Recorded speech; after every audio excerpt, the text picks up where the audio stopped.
you can see Danny's face. He's owning up to a bet he made with an Andy Dirt Johnson, and his face is green and yellow. True Duck colors, too. True Duck colors. I like he found the classic green and the classic yellow. You know, there's something about that duck yellow that I kind of like. It's like a specific yellow. You know, I don't always love their crazy uniform combinations, but I do like it when they do the throwback stuff. Yeah, I found a little face paint stick that had a green and yellow on it. Wow. Little... Like it was meant for you. Yeah, apparently. You going to hold on to that for future USC bets with Andy Dirt Johnson? No, I'm going to throw it at Dirt. He might like it. He might be able to use it. Yeah, no, I'm good. The Oregon Ducks defeat the Washington Huskies 26-14, essentially booking their trip to the college football playoff. There's a lot to get into in this game. As the Ducks opened up scoring 3-0 and then did not look behind. I live in the camp of, do I think the Ducks were amazing? No, but they were in control of this game from start to finish, I felt. Yeah, interestingly enough, they weren't great running the ball. No. And I think you could see that UW did kind of what we've talked about a lot throughout the year is, are you going to make Dante Moore beat you? Yeah. And I think that's what UW did. They sold that out real hard. But if you go back to it, the part about Dante Moore and the offense and what they were successful in is when you look at Malik Benson, Jeremiah McClellan, and Jamari Johnson, okay? Basically, your backups had monster games. Yeah. Monster games. I mean, Jeremiah McClellan only technically had 3 catches for 78 yards, but the one he almost made off of his helmet was amazing. Yeah. I understand why that play is overturned and called incomplete. Look, the ball hit the ground. Yeah, it did. But a hell of an effort. I mean, hell of an effort. Brock Bowers made basically the same catch, except he made it. Yeah. It was just like, whoa, we almost had 2 crazy just shoestring catches. I don't know if I'll ever live in a world where I think you can call a ball a catch if it touches the ground. That much. I don't know if I ever live in that world. Look, it was a hell of an effort. It was a hell of an effort. Hell of an effort. I think more importantly for Oregon, I was on the other side. It was one of the few times this season we saw them defensively be disruptive. That's what you keep talking about. Yep. That's where I was going next. Like, that's what you kept talking about. You've asked Tyson Alter, who joins us on Wednesdays, that all the time. That was the big thing for me. There were some really nice sacks. The Nasir Wyatt sack was huge. I thought Tuioti had an absolute monster of a game. Yeah, he was disruptive, living in the backfield. And the DBs were as much praise as I want to give the wide receivers for Oregon in this game. I thought the secondary was fantastic. I thought they forced Damon Williams into throws he shouldn't have made and kind of set him up. It's kind of that moment. Did you watch the Seahawks game this weekend? Bits and pieces. There's I can never remember his name. Brosmer? Yeah. The backup from Minnesota. When he's getting tackled and he sidearms that ball, before he let go of it, I was like, don't do that. Mm-hmm. Pick 6. And Damon had his interceptions were like that. He cocked back to throw the football, and I was like, sometimes you just gotta eat it. I don't know if that's a good idea. Interception. Mm-hmm. And I think you're right. That is probably the takeaway. I think if you're Dan Lanning and Tosh Lupoi, that you are very, very happy with, that your defense did step up and made game-changing plays. Not just preventative, but tackles for losses, sacks, interceptions, etc. I thought that was extremely well done by Oregon. Yeah, no, I the rivalry weekend, most of the matchups I think lived up to it. I mean, USC, UCLA, Texas A&M, Oregon, Washington, Alabama, Auburn. All these games were basically played within 2 scores. Georgia Tech was okay. Yeah, that was okay in the end. I never really thought Tech had a chance, but they tried to make it a game. Yeah, and Gunnar Stockton tried to give it away. The opportunities in rivalry games, I think that you had chances for every team. Now Washington, it's a fourth quarter touchdown that, whatever you want to call it, but these games all ended up within 2 scores, and I think you're going to get that in rivalry games, no matter where teams are at, good, bad, or otherwise. And the teams that needed to handle business, with the exception of A&M, handled business. Yeah, and from an Oregon perspective, look, Bryce Betcher, Dylan Thieneman, who else? Brandon Finney Jr. I thought those guys all had great games, whether they were in pass protection or Betcher and Thieneman coming up the gut and kind of trying to stop UW from doing anything. Look, they played the game that you just said UW played. They said, we're going to make Damon Williams beat us, and he couldn't. But when I see not David, I always want to call him David. When I see Boston on UW, that guy's a day oneer. Yeah. That guy's an absolute beast. But they were able to stop Coleman. Coleman couldn't do anything. The Muhammad kid was nice. Yeah, no, though. he was able to run the runs, football.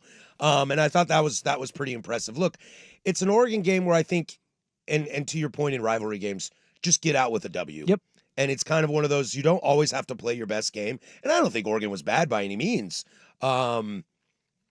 Credit to, I was talking with Brandman, because I always ask him on Mondays, is there anything you saw that I didn't see on TV?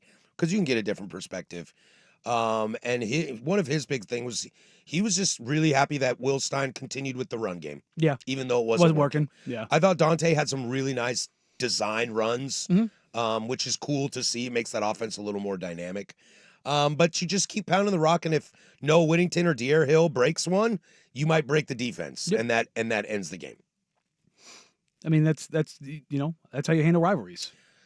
I saw this last week when we were at the USC game. Mm-hmm. When Malik Benson ran a kickback, I was like, "Boy, that boy's fast." You see it in real life, but it's always hard to tell. Compare real life to TV, especially like I'm sitting in an end zone. And when you see an end zone, a guy's running at you, it's kind of hard to see how fast they are on TV. Dude, when Dante Moore hit Malik Benson on that slant route and he took off, goodness gracious, he was fast. And to think that that's your number 3 wide receiver, and he's that fast. Again, just impressed with Dante Moore. There are a couple throws he probably would wish he had back, but nothing too detrimental. I'll tell you what, I don't know if you were watching with volume on it, but Gary Danielson, that guy loves himself some Dante Moore. Yeah, well, I mean, it is wild. Just channeling the inner you. Yeah, I guess so. He's just like, that's a great NFL throw right there. He just continues to impress me. All right. Funny. Sorry for anybody that can hear it in my voice. I can stop freaking out now. They found my dog. Yay! So, welcome back to the program. Oh, buddy. Yeah, that was not fun. Should we restart this? Yeah, Would you like me to restart this? My heart was absolutely racing because I love my dog and I live out, quasi country. There's a lot of space that should get lost in. I was not doing well. 1024 here, Portland Sports Leader. Yeah, there we Don't go. you forget it. I can kind of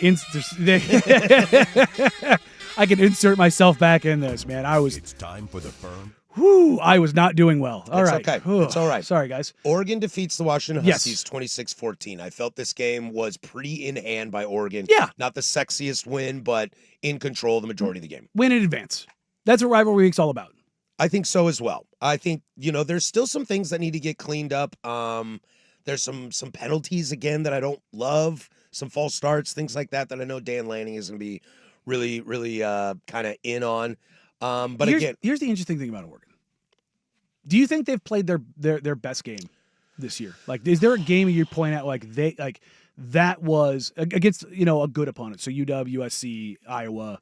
It's tough. Penn State to an extent. It's tough because I think now that we know what records are and how good teams are, I think we might be undervaluing the Northwestern win a little bit. Okay, that's fair. I think they looked really, really good against Northwestern. I'm not going to count Montana State, Oklahoma State, or Oregon State. I'm not counting any of those, and I don't mean to pick on the Minnesotas and Wisconsins of the world. And this isn't a shot at Oregon in their schedule. It's like, have we seen them play their every game leaves us going. Every game, I see what you're saying there. I will counter with Oregon finds ways to win in different ways against different teams. It matters. And that is something that's impressive. If you missed this morning on Dirt and Sprague, Bill Oram was on, and he kind of talked about that as well, about how there's pluses and minuses to that. You can look at it in a way of they're not playing their best football, or you look at it in the half full sense of they can beat anybody on any day, depending on no matter what the style is. Yeah. I tend to live in that world because even though a lot of these big games that Oregon has played have been close, Oregon to me has still looked the better team in all those games. Some of them closer than others. I thought Oregon was very clearly the better team against UW. I thought by an okay margin, they were the better team against USC. Iowa's maybe the closest game. They were not the better team against Indiana. They were the better team against Penn State. And so I was talking with Luke Anderson about his Seahawks with this as well. Look, Sam Darnold didn't play well this weekend. Seahawks won 26-0 or whatever that score is. Because sometimes if you don't play well and still win a football game, I live in a world where that's impressive to me. Yeah, I mean, Indiana had that game against Penn State where they didn't play well, but that was their scare of the season. I mean, what they did to Purdue, good God, that was a snuff film. Ugh. I think for me, where a little bit of the pucker factor came in was when you felt like Oregon had really kind of controlled that whole first half, and they gave up the late touchdown. And going into the half, instead of 13-0, it's 13-7, and that went, wow. It felt like they controlled that whole first half, and now we're within a score. Husky fan chiming in. Washington and Oregon weren't too far apart on Saturday. There were 3 big plays that ultimately swung things. First was the horrible pick that Williams threw into double coverage in the end zone. Cost them points. Second, the phantom pass interference call gave Oregon a new set of downs, led to a field goal, third blown coverage on a long touchdown pass to Benson. Not saying Oregon wasn't the better team, but the gap is certainly a lot less than it was last year. I agree that the gap is a lot less than it was last year, but I think UW kind of got served. And if we even want to say by a team that wasn't playing their best, that makes it, in my opinion, look worse. You want to talk about single phantom pass interference call? Did we watch the rest of the game? Yes, I would agree. And, I'll give it up to the Muhammad kid for running the football. I didn't think they'd be able to do that, but they made that offense look really bad. Damon Williams is young, and it shows. Williams is one of those guys. He's not quite boom or bust, but he veers more towards that because when he's exciting and he's the playmaker and he's the kind of the Kyler Murray-esque quarterback because he's smaller and he dances around and he can make things happen with his feet, extending plays. When you force him to kind of stand in the pocket and make plays, that's when he can kind of be contained. Mm-hmm. And I thought Oregon did a really, really, really good job of that. And like when you get him a little bit rattled, that's when, like you said, he's kind of prone to those mistakes. And for Oregon, we're kind of what Orem said about the, and where you land on it, and more the glass half full. I think I kind of split the difference. It's just glass. It's a little playing with fire, but I'm also impressed. Yeah, it certainly is because they are kind of chameleon-esque in that they can change. They're a really good running team.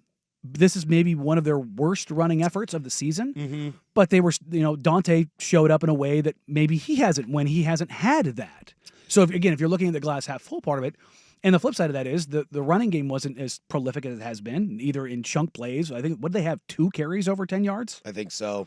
Beyond that, for the first time really all season, that defense was disruptive. And it didn't, not that it bailed them out, but it didn't say, Dante, go win us the game. You know what I mean? Right, but I also think, and that could be some of too. And I don't know if there's a bigger critique of Will Stein at this station than myself. That could be a little on Will Stein. I mean, do you love how committed he was to the run, or do you want to see him say, "Screw this, let's open it up and air it out"? Or do you like playing conservative? If I'm Oregon, because a lot of Dante's great throws were in the right moment on the right call and not forcing it. What the defense was giving you and when you needed those first downs. When I look at that, and kind of go, for my bias. USC handles UCLA 29-10, and Maiava Cougs handle Oregon State. There you go. Maiava throws the ball 29 times, which that's fine. But they ran the ball 26 times for 5 yards a carry. It was very much a, let's, hand off right, hand off left. Let's get out of here. I think did you see what Indiana did at Purdue? Mendoza threw the ball 15 times and checked out. Didn't need to. They ran the ball, was it like 47 times? Something like that. It was just like Hemby just ran all over. Like, look at all the teams this weekend in their rivalry games. The ones that took care of business. What did they do? In rivalry games, things get a little meaty, things get a little chunky, and you go, I'm not going to give you an opportunity to make a play. Right. I'm going to control the game. I'm going to run the ball and stop us. And make plays when you need to. Yeah. And I think don't turn the ball over. All the teams that won in those rivalry games, with the exception of A&M over Texas, what was the story? Is you just kind of go through it. It's just, Marcel Reed, 2 picks. Damon Williams, 2 picks. It's just, it wasn't like Arch was, on fire for Texas, but Texas ran the ball 35 times.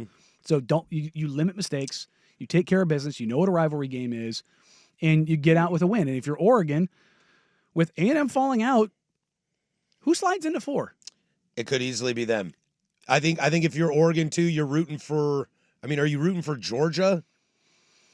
So then Georgia cements that 3 or 2 seed, and the loser of the Big Ten title goes to 3 or 4, and then you are 4 or 3? I mean, well, again, the conference title games aren't supposed to matter. They aren't supposed to matter, but they So- will in seeding.